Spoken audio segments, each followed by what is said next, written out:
Hello! Kamusta po sila? This is Miling. You are tuning to Miling's TV. Tayo po ay busy pero naging relax na po tayo dahil nakatapos po tayo sa ating ginagawa at sa isa pong dumadating ating items. Kaya happy po tayo at yan po ang ating share sa inyo. Ito ay walang iba kundi from Temu Store. Ang price po niya is 403. Tatlo po yung ating items. May 9 pieces tayong 3-color na anti-shock clothespin. Ang presyo po niya is 68. So, sulit na yung 68 sa 9 pieces. So, tigta tatlo po yung kulay niya. At meron po tayong folding sunglasses na 193. Brown plus yung box po.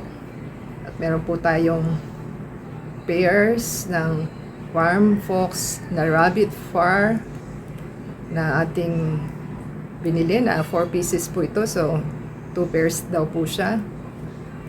142 lang po siya. So, ating pong i-check. So, yan po ang ating items for today at ating magagamit na po at pinagkakahintay-hintay ko siya dahil gagamitin ko po yung para sa ating shoes para malambot po at hindi po tayo kapaluhin. At yun po ang ating binili. At yung pin po is para sa mahaba nating mga damit na nabili. So, ayan. Yan po ang ating pang shoes. So, apat na piraso. Bali, 2 pairs po ito. Ayan. So, 2 sets po ito. Ito po yung isang set. Para po may masarap tayong paa na mapag-aanuhan. So, ganyan po siya. Parang cardboard Hindi. Sana washable siya. Yan. Ganyan po siya. Para siyang may fur. So, size 40 po yung ating binili para sakto sa ating shoes. Kaya lang parang sana washable siya, no? So, ayan po ang ating unang items. So, ito po is 142.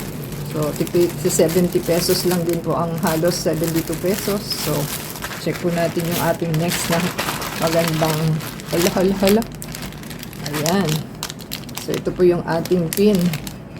Ang sabi po is 9 pieces po siya, tigta tatlo.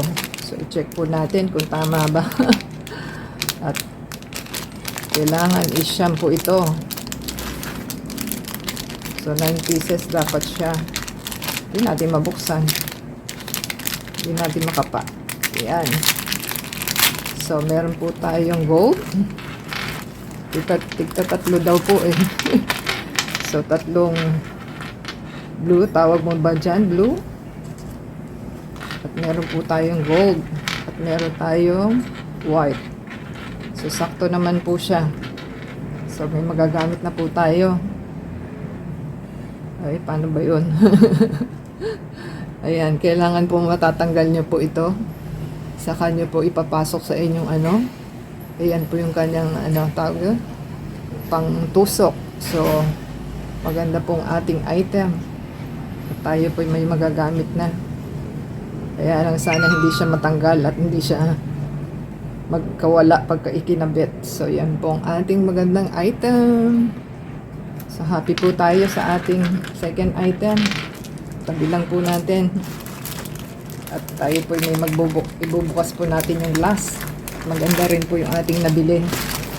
Lang iba, kundi may case po nga ating sunglasses. So, maganda po itong ating item na ito. So, ating pong buksan.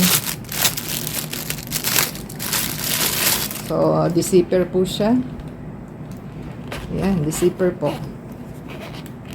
At ano po yung parang leather. Yan po ang ating glass. Brown glass. At defold po siya. Kaya lang, hindi siya totally brown. So, ganyan lang po. So, ingat-ingat lang din po sa inyong pagbubukas dahil Baka po bumigay. At plastic lang po siya. Yan, ganyan lang po siya ang ating magandang item. Yan. So, ating pong itry. Kung maganda ba, kayo po ang humusga. O, di ba? May pangburakay na po tayo. O, di ba? Maganda po siya. So, yan, ganyan lang po ang ating aura para sa Boracay trip natin. O, di ba? Meron na tayong pang OOTD ba? Tawag nyo doon. So, maganda po siya. Happy po tayo dahil meron siyang case and foldable ba siya? Tawag nyo doon. So, ganyan lang po ang ating item. So, dahan-dahanin nyo lang po at maano siya. Baka po bumigay ang ating magandang salamin. O, di ba? So, happy po tayo. Wala naman siyang gasgas. Okay na po ito. So, happy po tayo sa ating mga items na natanggap. Diba sa thumbs up po, comment down below sa ating mga natanggap na items. So, ayan po ang ating mga items. Diba? So, happy po tayo. Kaya lang, 403 po ito. Itong ating items. So, happy naman po tayo at wala naman siyang damage. So, diba sa thumbs up, comment down below po. Subscribe po sila sa ating channel. And play po yung ating AdSense video. At the same time, comment down below para po ma-shoutout natin inyong mga names and channels for the next video. And add us sa Facebook, Twitter, TikTok, and Instagram. So until next time po, thank you po sa ating store na Temu and seller and ating delivery guys. So until next time po, kahit Pasko, Disperas ay nakapag-deliver pa po sila. So until next time, God bless everyone.